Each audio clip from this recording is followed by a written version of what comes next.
Hi, I'm BJ, and this is the Arcane Alienist Podcast.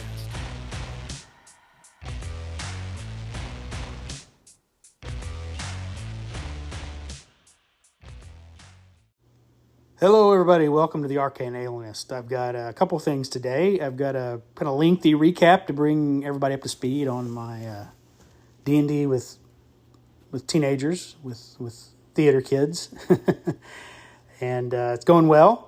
So you'll hear that, and then I've got a segment where I'm thinking a little bit about humanoids, monstrous humanoids, but goblins in particular. So take a listen to that too. Let me know what you think. So, but that's it. Let's get on with the show. It's been a while since I did a recap of my D&D with kids. Of course, it's been a little harder getting them to play this summer. They've all scattered a little bit. We played July 5th, which I'm recording this on the 6th, and they said, hey, we'd like to start playing more regularly than we have. I said, why don't we just play every other Saturday? And so we're going to try to play pending, just nobody being available to play every other Saturday. Whoever can come, comes. Whoever can't. And I think I've managed to get this group working in sort of episodic little jaunts of adventures where they never stop kind of in the middle of nowhere or in the middle of a dungeon where we have to pretend somebody just materialized out of thin air. Next time when we pick up, we'll have a resolution at the end so that we can start a new leg of, or a new adventure, or a new scenario each time with whoever shows up. I'm gonna try to stick it that way. We'll see how well it works.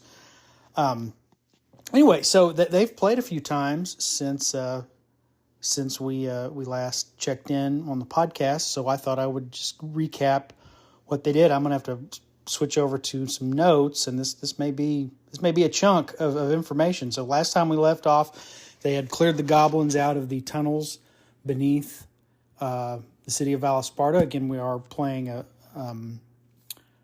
the Veiled Society, although we're going off in different directions, and I'm having to improv and tweak some things. So, but they captured a hobgoblin. They defeated, killed everything else, but they did capture a hobgoblin, and he agreed that if they sneak him out of the city, he will tell them some information about why the goblins were brought here. It turns out they were brought here to snatch kind of homeless people, poor people off the streets and force them to dig these tunnels beneath the city. So that's why the goblins were there. Of course, they've now cleared out the goblins. There's one survivor. They're going to, of course, they don't know this yet. This is what he's going to tell them once he sneaks them out of the city. He'll explain everything. So what happened? Well, let's see here.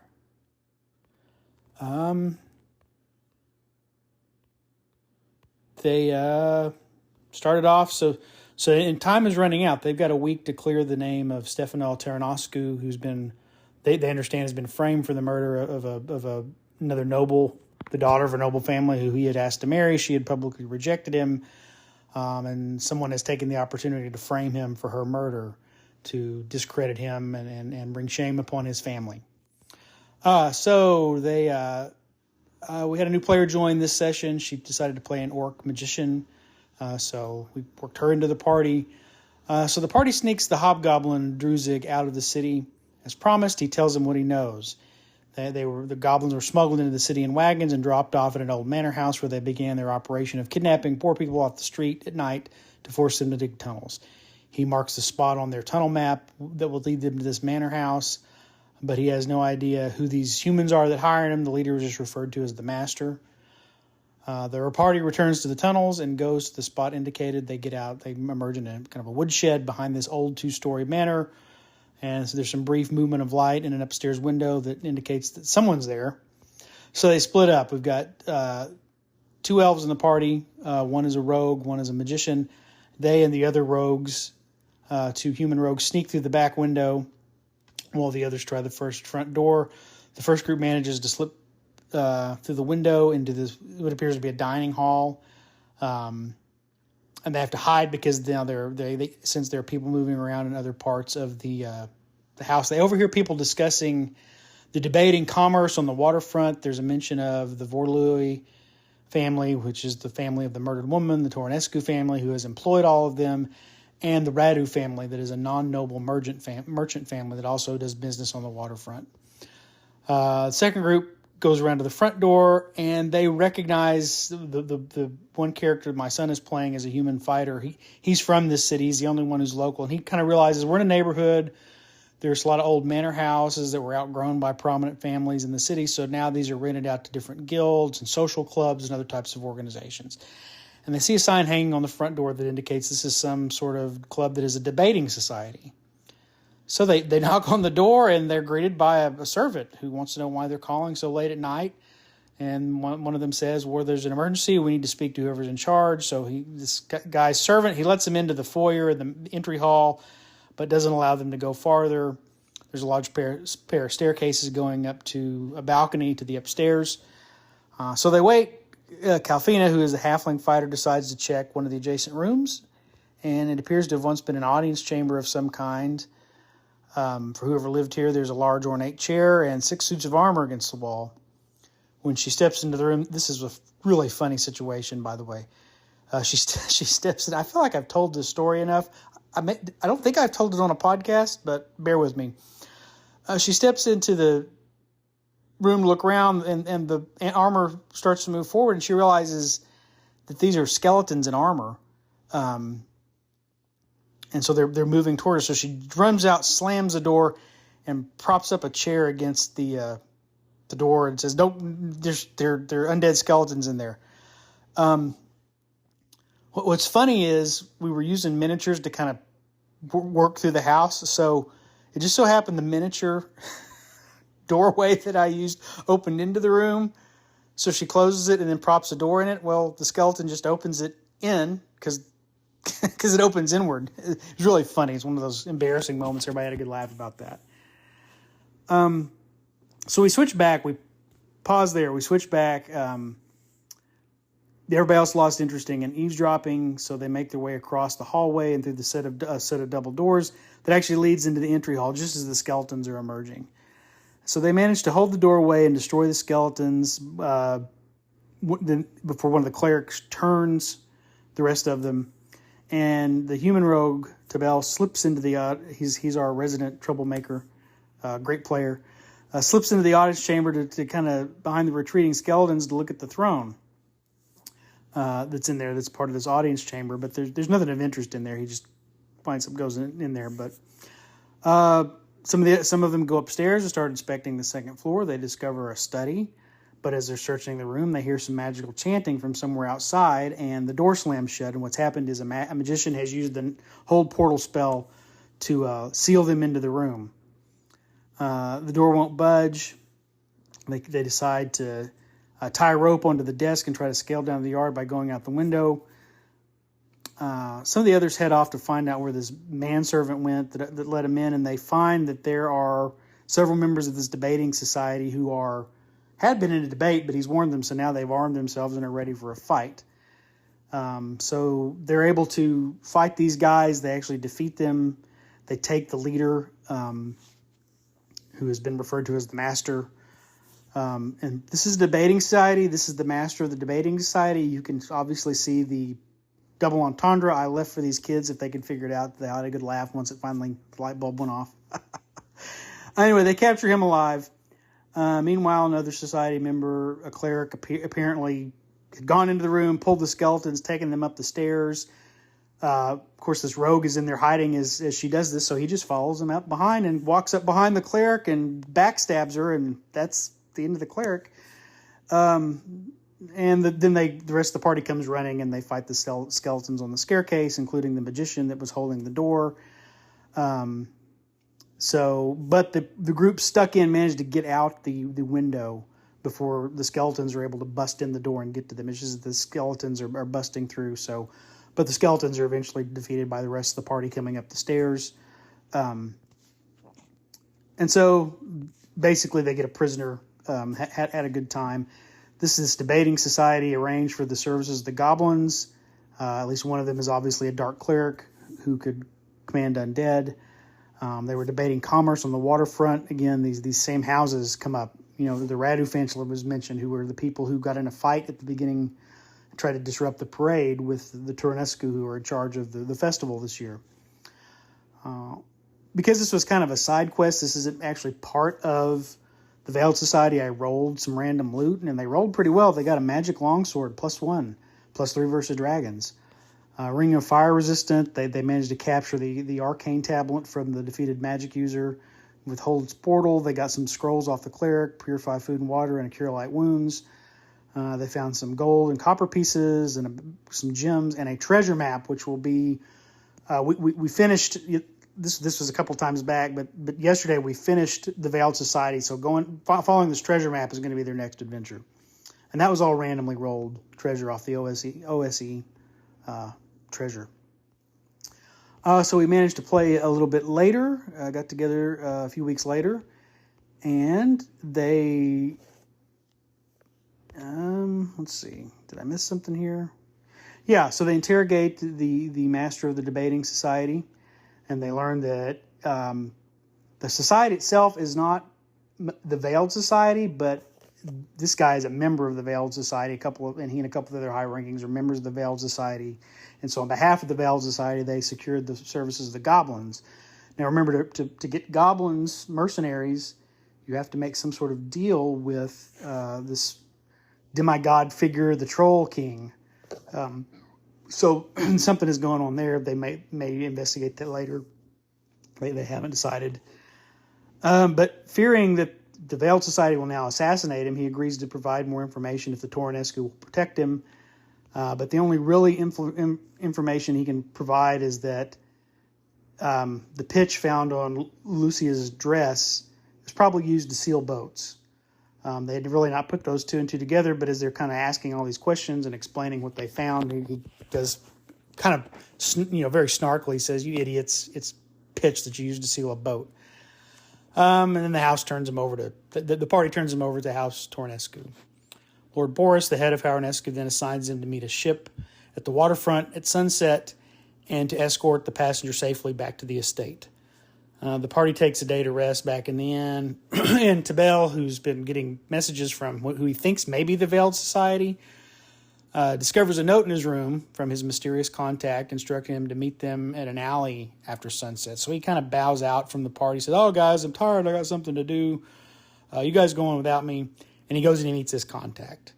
There he's informed he'll be part of a kidnapping.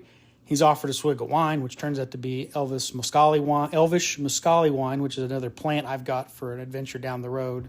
It's not part of the Veiled Society, although a wine bottle is part of one of the clues in the Veiled Society, but I made it this specific type of wine. Same rare wine that they found in the belongings of Lucia's murderer. A suspected murderer. They don't actually have the murderer. They know they're looking for.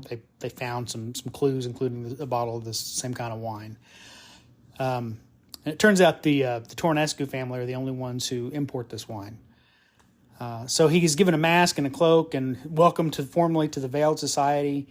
But he can't make out the features of anybody who's with him. They've all got their masks on already. So he goes along. He plays along. Of course, they converge. The party goes to the dock. They discover that the description, the passenger they're supposed to escort is Lord Boris's son, Simeon. A few other people have sort of joined to help out. Simeon didn't know that they were his father would be sending an escort, so he had arranged for some other people to join them. So this is how he worked at another new player to play one of these fighters that's in that group. So they kind of set off to escort him back to his house. Of course, the Veiled Society has its ambush set, but the rogue, who's actually one of the players, realizes his friends are about to the target. He kind of gives them a signal and spoils the ambush. The ambushers lost sale of his prize. They try to surround the party, but the party defeats them. They capture several Veiled member societies. They kill some, a few escape, but they capture 3 of them, including one guy. When they rip off his mask, he's got this patchy red beard and a recent wound on his cheek where looks like he's been scratched and some of his whiskers have been tugged out. Remember, Lucia had a handful of red hair in her fist when they found the body. So they think they found the actual murderer. So they take him back. This is where we pick up on our most recent session. They take him along with Simeon Turanescu back to the family estate.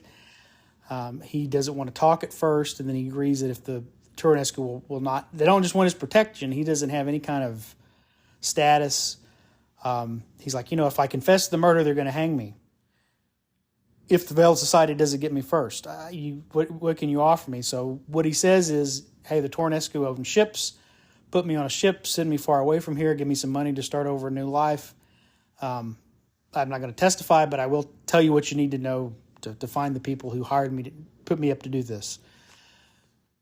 So he says we were supposed to report. They meet under this tavern called the Blue Water Mead Hall. I was supposed to report in there tonight, and now it's down to the wire. This is tomorrow is the end of the festival. It's not going to be able to complete it.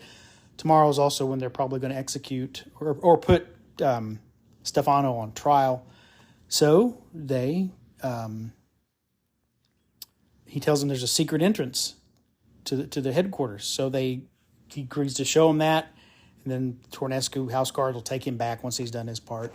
But he gets them to open the secret entrance. The party kind of assaults the entrance. There's this huge, and this is part of the actual module, this huge, powerful, giant human, like 7 feet tall human brute of a guard that they have to fight their way through. But they do make it through him. One of the rogues scouts ahead and is able to find, the sort of an audience hall where the apparent leader of the Veiled Society is firing up the other members. He's talking about, finally getting rid of their enemies, including they need to execute a traitor. And he said the woman was not supposed to be killed, and he has to be punished. So he goes back and he tells the other, and they think, oh, what's going on here? She wasn't supposed to die, but someone murdered her. So they surprise this gathering of the Veiled Society. They come up with I said, you guys finally got D&D. Nothing dramatic happened. You use the most ridiculous Looney Tune, Guardians of the Galaxy style plan to do this. The two magicians. One of the rogues is sort of wanted to play kind of a bard, and they've got a puppet that they carry with them everywhere, being kind of silly. They do puppets, and so one of them levitates the puppet into the room, while the other one uses ventriloquism to spell to have the puppet start to shout threats and insults. And then one of the rogues hurls a jar of flaming oil in underneath the puppet, and it sets four of the Veiled Society members on fire. And he rolled well enough that on the damage that it took him out. Everybody else storms in the room. Well, the Veiled Society leader begins casting a spell. He won initiative once they got through the surprise round, so he gets his spell off and he disappears.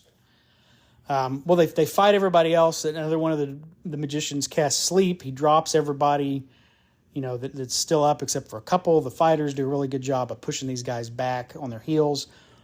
But then, so after he casts a sleep spell, then the Veiled Society leader reappears in the middle of the room, and he casts sleep. It knocks out the entire party. Wasn't expecting that to happen. So they wake up in some cells. They've been stripped of their armor, their tools, their gear, their spell scrolls. They have their armor on because they didn't have time, but they slowly wake up. They're paired off in cells. They're able to work their way slowly through creative use of kind of dexterity checks, strength checks. Once they get the magicians unbound, the magicians can still use some cantrip magic they're able to get free. The hallway is lined with these weird plants, but somebody, the bard-like rogue, is able to make an intelligence check, and hey, realize these are dangerous carnivorous plants. Let's not get close to them. So they're able to kind of carefully get out and avoid the plants. And looking around, they could have went left, they could have went right. They chose to go left. If they'd gone right, there would have been much more kind of crawling around in this underground lair. But they happened to go left and very quickly find the boss. The final confrontation. They enter this room.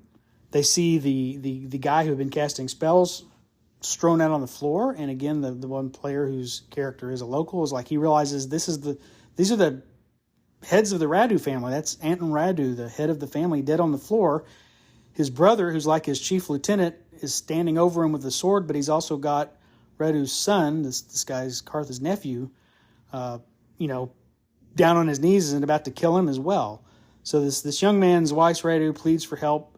The party's unarmed, so again they do the ridiculous thing. They just bum rush the guy. One of the fighters manages to grab his sword arm. He did very well on just a test of strength. Pin his sword arm down. The halfling fighter then jumps in and tangles herself in his legs and then falls over. One of the rogues jumps on and starts punching him in the face, and everybody else just surrounds him and starts kicking him. The young Weiss Radu manages to crawl over and retrieve his own sword. He gets a stab in. Finally, somebody snatches a dagger from this guy that they've all got pinned down. Belt stabs him once. The biggest of our human fighters wrestles his sword away. But before he can kill him, I think one of the rogues kicks him in the head, and that dropped him to 0 hit points and knocked him out. So then the young man kind of reveals, I arranged for the murder against my father and uncle's wishes to appease the society. I was to be put to death. My father was really just going to sneak me out. There's a lot of sneaking people out of the city going on, right? Rich people don't really have to deal with consequences, do they? But my uncle wouldn't have it. They got in an argument. He killed my father. He was about to kill me. You guys saved me. Thank you. Let's just sweep this all under the rug. I can offer you money. They're not going to have it. They reject his bribes. The module really calls for him to try to fight his way out if they don't, because this is supposed to be first, second level characters, and he's a third level fighter. But after just witnessing them curb stomp his uncle, now 2 of them are armed. I just had him surrender. They're able to retrieve a bunch of money from that. There's a chest of like 3,000 gold pieces worth of gems. He was going to offer him a piece of it, but not all of it. So they of course got the arcane spells from the dead magic user. Managed with a +1 dagger, a +1 long sword, and a +1 short sword, a +2 long sword, and 2 rings of protection. So everybody got to level up to 2nd level. They've got some gold and some magic items to fund their training and re-outfitting themselves. And so we said, as the weeks passed, Stefano Taranoscu is exonerated. He's freed. The Radus are executed. The Duke seizes all their holdings, and the party rests and recuperates, trains. We went ahead and leveled up so they'd be ready for next time, the 2nd level. I am using a training rule for them, so they had to pay to train. But since they've got this noble family helping them out, they're able to find people to help train and mentor them. And so now they can go what's next. Originally, the dwarves had come to the city to pick up a lens for an observatory that's in their home village. So that's where they're going to head long term. But I think they want to follow this treasure map next before they do that. And so I've got to figure out what the treasure map actually leads to. I think I'm going to pull a dungeon crawl, a short dungeon crawl from Old School Essentials. Recently put out 2 adventure anthologies. So I think I'm going to pull a short dungeon crawl out of that looked like it's a lot of fun. It's set in a swamp. One of the characters really wants to meet lizard folk, so maybe they'll get a chance to work some lizard folk in there. We'll see. But they had a lot of fun with this module. I would run the Veiled Society again. I think if there's anything I would work in differently from what I already deviated from, I would try to introduce the nobles of the Radu family to the players. If you watch Dungeon Craft, the Professor Dungeon Master, who's also recently run his own version of this, he does that. Of course, he's running his players were all thieves, so they were already running kind of a heist on this family to begin with, and got sucked into investigating the murder as opposed to the way it normally plays out. I would play it more like this again, but I would somehow find a way to have them interact with the Radu, with more nobles of all 3 families first, if I could. But anyway, that was a lot going on. We had a lot of kids, and nobody's dropped out really. There's been a few people who could only make it a couple times, but now I got 12 teenagers all wanting to play my kind of mishmash. It's not complete Old School Essentials. It's kind of on the Old School Essentials chassis, so it's BX, but I've pulled in, as I've talked about, some ideas from Knave and Into the Odd to kind of speed things up and simplify things and add a little bit of sort of the stuff you can do in modern types of D&D. So, but we're all having a good time, and so we're going to play again in a few weeks and hopefully get on a 2-week rotation each time, and kind of move the story forward at a little faster pace. So anyway, that is it for, I don't know if they've picked a name for their party yet. They've thrown out a few names, but no one's really settled on. Maybe they'll pick one next time. All right, that's it for the recap.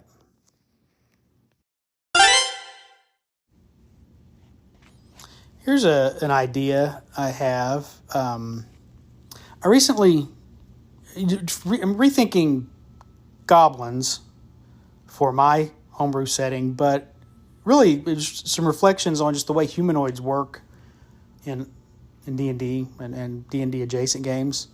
So I recently got my print copies of Tales of the Valiant from Kobold Press. I backed that on Kickstarter. And I didn't really look at the PDFs closely, even though I've had them for a while. I just started looking at it really once I got the printed copies in.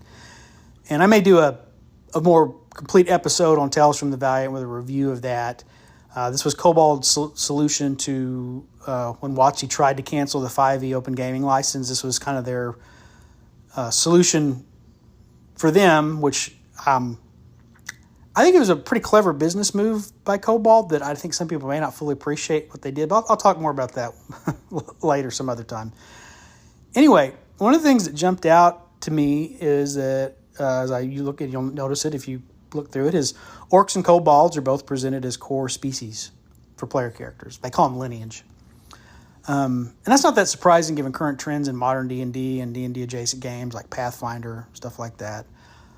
On the other hand, it struck me as funny that in my homebrew setting for BX, D&D, or old school essentials now, I had moved orcs and kobolds to kind of neutral factions in the world instead of being inherently enemies.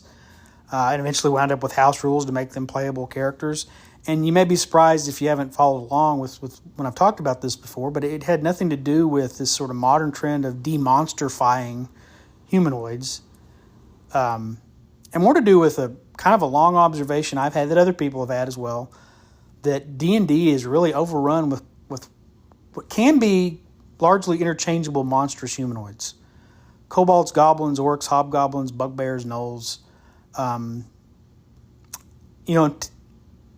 They're described with some differently narratively, so the GM can choose to play them a little differently, and which lets GM use rulings to differentiate them, but there's not really been mechanics that differentiate them that much until somewhere between 3rd and 4th edition, I think, really where they started trying to give each of those things some kind of special ability or feature that would make them play differently at the table just by using their mechanics.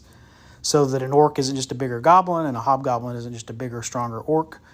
Because you can see that in their otherwise in their progressions is just you go from kobold to goblin to orc to hobgoblin to gnoll to bugbear in terms of hit dice. So yeah, there is sort of a zeitgeist to move some of these creatures, give them different looks.